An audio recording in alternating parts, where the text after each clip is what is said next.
There was a dead goldfish on display at the Art Aquarium, and as soon as I pulled my camera out and started recording it, someone came over with a little glass cup and scooped him out, which makes me think this is probably not a rare occurrence around here.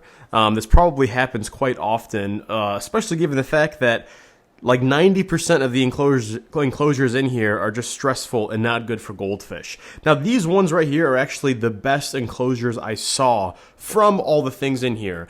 My least favorite ones were these thin, tall columns, and the reason why I hate seeing goldfish in large columns is, one, there's not enough horizontal swimming space. Goldfish don't care about vertical swimming space. You could give them just like 6 inches of water height, but if they had a large, vast area to swim around in, they'd be much happier in that versus a 10-inch tube that's, 6 feet tall. And it actually, when you have a tube that's so tall like this, the water pressure at the very bottom is very, very high.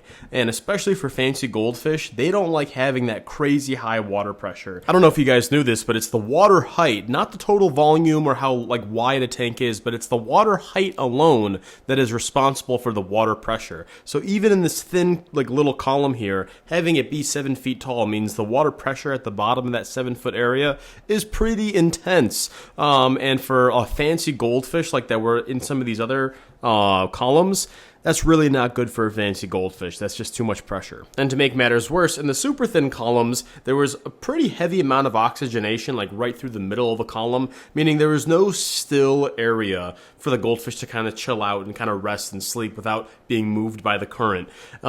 This is just not a good long-term area. It's kind of a high stress, high movement, high energy area, and there's not a corner or a space where they can go and chill away from all the rough movement, because it's really just 10 inches wide. I will say massive props to whoever was in charge of the filtration of this place. They definitely got the filtration under control, and massive props to the glass guy. Very beautiful glass structures. They should have just thought this out a little better.